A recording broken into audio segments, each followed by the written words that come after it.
We know that the planet Saturn has a hexagram, a perfect hexagram at its north pole. What very few people know is that this hexagram has been known about by ancient people for as long as history has been recorded. People who did not have telescopes or the technology to view anything outside of the Earth's atmosphere besides the stars. That is quite the paradox. That's what's been on my mind lately about this subject. It is, number one, absolutely impossible for these people to have viewed Saturn, especially North Pole. Saturn being associated with the black cube, which has direct connection to the hexagon shape, which is a 2D format of the cube, proves to us without a doubt that these people over the centuries from all over the world understood that there was this anomaly at the peak of Saturn. This has led Saturn to be a leading role in astrology and mythology throughout the ages, and even to this day is part of our pop culture. So when you go down the rabbit hole of the Saturn mythology, you get into this Gnosticism, where Saturn is considered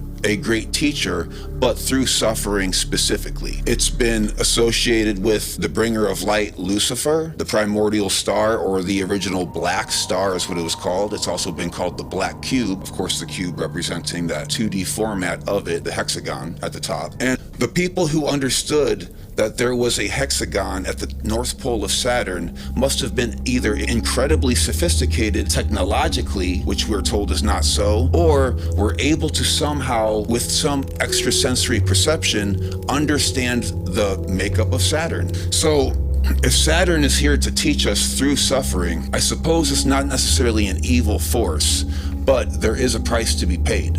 The mythology that ties to Gnosticism seems to point in the direction of a sort of demiurge, or in Latin, the demiurgos, which is basically a deity decided to create a universe of its own, therefore creating a flawed reality. Like if you were to create a video game and you get one of the zeros or ones wrong within the coding, the entire game will be flawed. And this is what seems to be, in a way, responsible for our messy physical reality. If this is so, is this something that is objectively real outside of us, or is it something that we project, or could it be a combination of both? Could it be that our reality is indeed a form of a syntax error that is somehow projected by Saturn as a being itself? And if so, does that mean that despite living within this flawed reality, we are still endowed with the divine spark? We seem to have God consciousness within animal bodies. So there seems to be a rift between the animal body and the God consciousness. Going back to the video game metaphor, even though the video game would be flawed, there is still the spark of the original author's purpose within the characters of the game, limited to the five senses, the five physical senses that we perceive reality through, of which we know is very thin compared to the actual spectrum of reality. Could it be that what the Bible described as original sin, synonymous with this idea of living within a flawed reality? But how does that make us living in a form of a school? And if we are indeed part of this flawed reality, that means that anything that is not in alignment with divine source should be wiped clean and start over, maybe from scratch. But however, this hasn't happened as we still live in this reality. How can it be so that if we live in a flawed, messy physical reality that doesn't actually represent true existence, how is it that we have been saved from being wiped clean from this hard drive? And that is where Christ seems to step into the picture. Now, this is quite a bit to unbox, and I realize that, but the evidence is absolutely staggering, whether it be mythological, scientific, or numerical. When you connect the dots, it seems as if there is something very strange and very otherworldly and divine happening. Does that beg the question, now that we have been saved, are we now responsible for transforming our reality into heaven, paradise? What can mathematics and astrology and religion and science tie together with this particular shape. This is Metatron's cube. As you can see, it is a hexagram, just like we have at the North Pole of Saturn. You can see that it can be viewed as a cube at the correct angle. That's why it's called Metatron's cube, a two-dimensional form of a cube. Thus, Saturn, throughout the ages, being called the black cube. So let's start off by talking about Saturn itself. We know that Saturn is in position 6 according to the source of our solar system being the sun, and Earth is in position of 3. We just recently rid ourselves of Pluto, which comes in at 9. It also has been discovered that Pluto actually does have a magnetic field despite its size, technically making it a planet, but I mean, how many times do we want to go back and forth with that? But that 3, 6, and 9, those numbers are interesting. Anyone who is a fan of Nikola Tesla, the Holy Trinity, or sacred geometry understands that divinity seems to have ties with those 3 numbers in a very deep way. The connection between Saturn and the hexagonal black cube was not taken seriously by our modern age until 1981, when a scientific breakthrough changed everything. The Voyager sent back sharp images of this anomaly at the North Pole of Saturn, confusing scientists and astronomers all over the world. They scrambled for explanations as to how this could happen on a dead planet. Something that is obviously not sentient, right? Things that are not alive. Bees create hexagons. We create hexagons, but of science, maybe turn to theology, religion, hermeticism, and mythology to better understand what's happening here. Is Saturn sentient? Is there a possibility that as above, so below, just like the bacteria in our gut is alive, what if we are the bacteria within the gut of our solar system? And Saturn is somehow responsible for our physical reality, that being our 5 senses. It seems as if the tetrahedron, the triangle, and of course the cube represent sentience. For the first time, we have this evidence of sentience being performed by a so-called dead planet. I would be the first one to admit I would love to subscribe to a theory that these ancient people had technology to see the hexagon on top of Saturn. Maybe those from Atlantis, or civilizations before that. Perhaps civilizations of intelligent human beings, or even non-human intelligence, we don't fucking say that, is somehow able to see these things, and through cataclysms like the Younger Dryas, wiped out and start over. But I can't put any physical evidence on it. All we know for sure is that they did know that Saturn had this cube involved with it. Perhaps they looked within. Is it a form of meditation? We can only speculate as to how Saturn has been called the black cube for thousands of years. We have to keep in mind throughout this entire thing that our ancients spoke in the language of symbols. You can go ahead and throw that away. You can make noise. What are you doing? Don't. All right, well, you can. I wanted to see me right off the bat. Yeah, with no shirt on? All right, you can at least get dressed first. They spoke in a language of symbols. We know that language is limited. You can throw it away. It's a game of telephone. When language moves from person to person, culture to culture, it changes. It doesn't stay uniform. Symbology does, mathematics does. There are concrete ways of communicating from generation to generation. Can this anomaly on Saturn tie together religion and science, finally, to be able to admit that we don't know what's going on in the universe? Our 5 senses are limited. Our language sucks. All language sucks. Language was invented to explain the reality that we live in. So we can't possibly use language to explain things that are outside of our 5 senses. So we use symbols. That's right. And everybody knows that's what the pyramids are for. We have to get rid of our own bias about what's happening here. We can't blame aliens every time we find something that is unexplainable. Yeah. Words don't work, symbols do. We don't necessarily see the world as it is, we see the world as we are. So let us explore this idea of the black cube in the first place. We know that the cube in a lot of mythologies represents the limitations of the human body, whereas the circle or the sphere seems to represent the subtle energies of the divine. We know that within a macrocosm, spheres form naturally due to gravity, whereas the carbon atom, of which we are all made of, seems to take on a strange configuration of cubes and hexagrams. How is that possible? If the cube represents the limitation of the human body, that is the ox that is to be tamed within Zen mythology, how can we be taught to transcend this animal form into our subtle divine natures? The answer to that question, unfortunately, is suffering. And that's where things start to get a bit dark, because we don't learn without suffering. In fact, suffering is the catalyst of all invention and technology. We essentially chase comfort.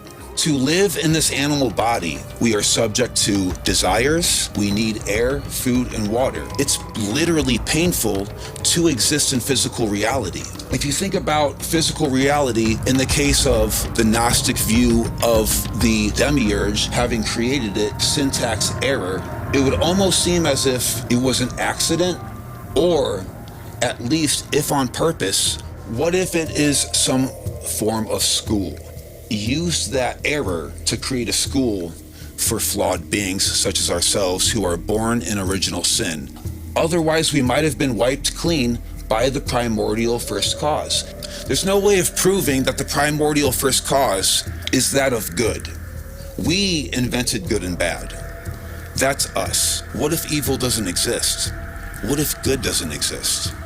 What if it's up to us to take over from here within this flawed video game, simulation, whatever you want to call it, in order to bring the syntax error of these mathematics back into harmony with the Tao, the primordial first cause, God, if you will. Oh, he's got a grip. This should be a video about serpents. Have you ever noticed what the construct of a carbon atom is? It is 6 protons, 6 neutrons, and 6 electrons. Man, when this thing's 8 feet long, it's gonna be a little bit more of a challenge. This 666 combination is what drives a reaction of chemical elements into our DNA sequences that become the building blocks of living, breathing form. Perhaps, like the Bible has stated, we are truly born in original sin. It seems to be a form of divine nature, consciousness, congealing itself into physical form. But is physical form a mistake? Oh shit, he's got the cable too now. Okay, cool. All right.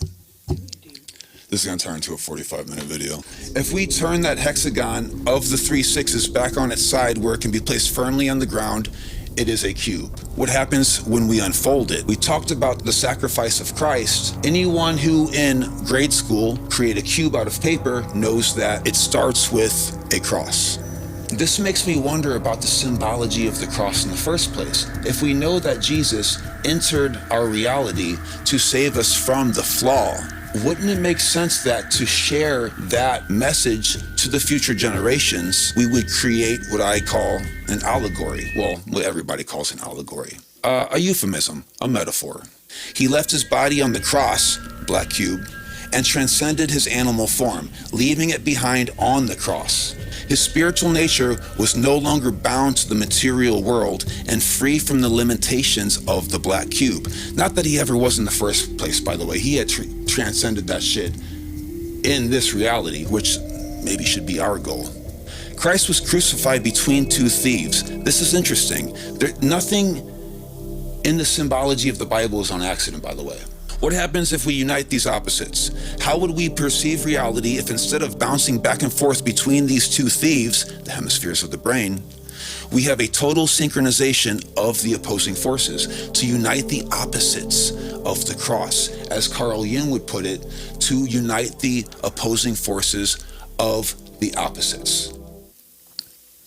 To hold the tension of the poles. Christ ascended the cross upwardly. This is adjacent from the cross-section of the T, which is left and right, black and white, opposites. You understand the 2 thieves now, right?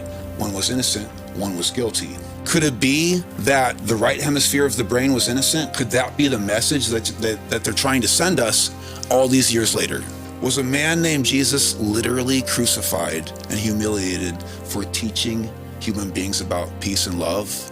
Or are we looking at an allegory that's been passed down through the generations in the form of symbols, just like the pyramids, in order to teach us something that can't be expressed with literal words? This idea of the tetrahedron, the Holy Trinity, the 3, 6, and 9s, the 666, and the black cube, exists in every culture, in every bit of time throughout history, and very often is tied to the planet Saturn. I'm not particularly into astrology myself, mostly because of the way that it's been generalized. It's become a sales pitch, like a fucking strip mall. But the original astrology wasn't quite like that. Gravity affects things. We know for a fact that when there's a full moon, people act differently. It controls the tides. The moon moves water. Our bodies are 70% water. How is it possible to deny that we're not affected by gravity? We can't see gravity with our own eyes, but we know it's there. It's literally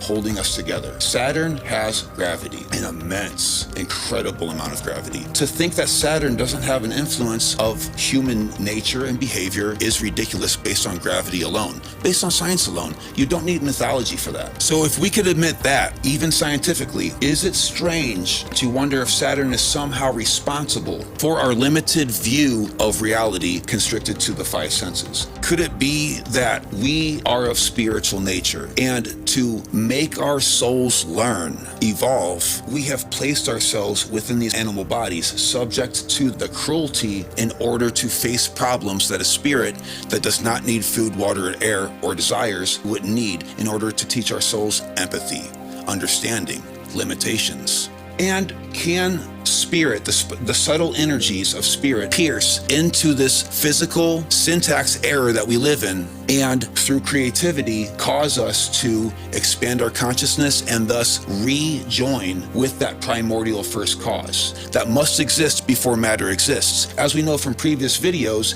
you can't have matter without consciousness. Matter doesn't exist. Consciousness does. Matter comes from consciousness, which makes it less weird that shit like this exists in front of our eyes on planets. The Gnostic Sophia wanted to create a reality of her own, but it didn't have the purity of consciousness to do it right. Imagine an intern who began taking over for someone making a video game. There would be problems. But the spark, the mathematics of that original author would still exist within the video game despite how messy it gets. Could our jobs be to realign with that? And if we are an accident, what if Christ saved us because he didn't find it fair for his father's sons and daughters to be erased because they are a syntax error? We are recognized for our spiritual nature. If we can overcome the animal body, we can ascend.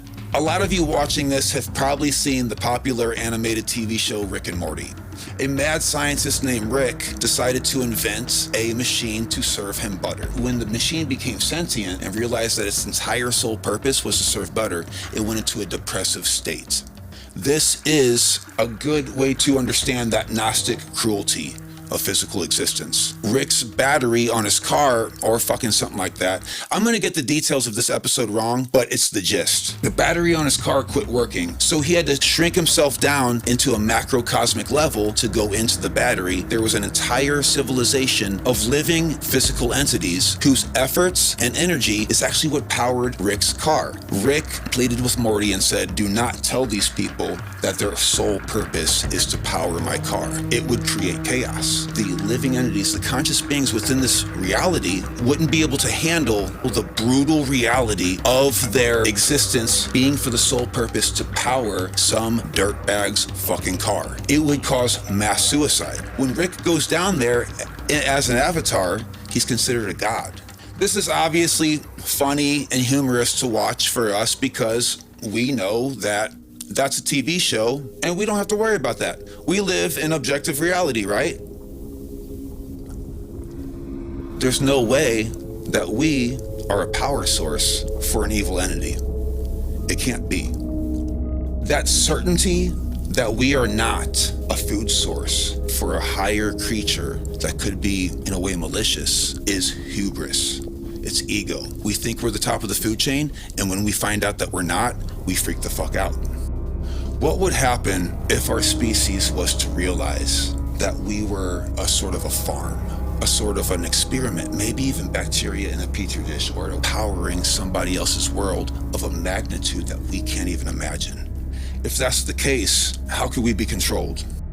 Let us consider for a moment how high fleas can jump. Compared to their body size, it's like one of us jumping over a building in downtown New York. However, if you put a group of fleas into a jar for 3 days, the lid, therefore, limiting their incredible ability to jump, something very unexpected happens. These fleas, despite being fully capable of jumping great distances out of the jar, simply do not anymore after 3 days. They will faithfully stay inside the jar with the lid removed. And then something far more strange happens. This shit is where it gets scary. When the fleas reproduce, the offspring of those particular fleas also ignore or are ignorant to the ability to jump any higher than the lid of that jar was set for its parents. This is startling as all fuck.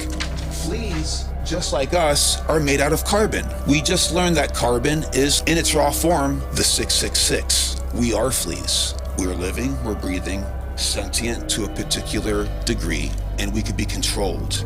We can be brainwashed, and we can be tricked. What if one of those fleas in the jar was to wake up and say, guys, we can jump fucking way higher than this. We can jump out of the jar. We can be free. Would the fleas consider him to be a heretic, a crazy person, a genius maybe? If he was to jump out of the jar, would they consider that a miracle? Can we handle the fact that we are the fleas and Christ realized that we are being limited to these 5 senses and wanted to liberate us from our programming? The carbon atom, the black cube, Saturn, 666. Our non-Christian viewers might say, what about Krishna? What about the Buddha, Quetzalcoatl? These teachers of mankind, Lao Tzu, for example, who have woken up and they've expressed themselves to other human beings. Us, as those fleas who can't jump out of the jar, oftentimes assassinate those who show us how powerful we are. Because to be that powerful, we have to use love and understanding in the same way that the bacteria in our gut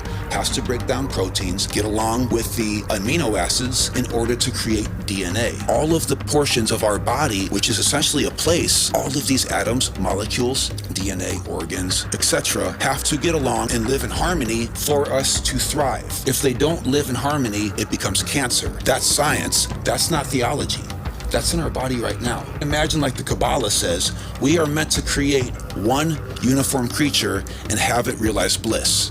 To serve man is to serve God, just as the bacteria in our gut to serve the amino acids that create DNA. That camaraderie, that love, that attention to detail is what makes the human body thrive. If we are living in a God as part of it, then indeed to serve man is to serve God. To serve each other is to serve God. The only thing holding us back is the frequency that has been endowed upon us by.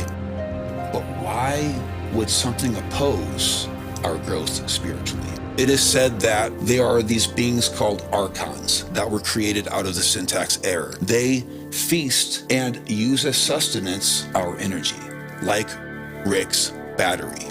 The more pain that we go through and the more hatred that we expel towards our fellow man, the more that cancer can grow. Cancer within us depends on the discamaraderie of our physical nature to thrive, thus killing us. If we don't get along, we become cancer to the earth. The earth becomes cancer to the solar system.